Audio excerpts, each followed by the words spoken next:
يا ابني في ايه؟ يا عم ماشي كمل. في ايه يا بنت؟ مفيش حاجة. انا بجرب بس. جرب يا حبيبي. جرب، انا لما بلبس كهرباء. هجيب لك معاه برضه الصغار.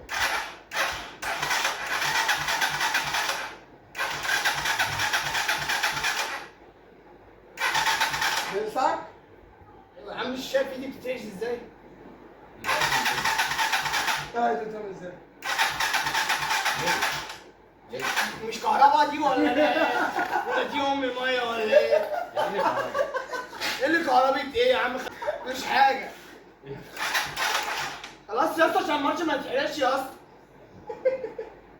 في ايه يا جدعان؟ بيقول لك كهرباء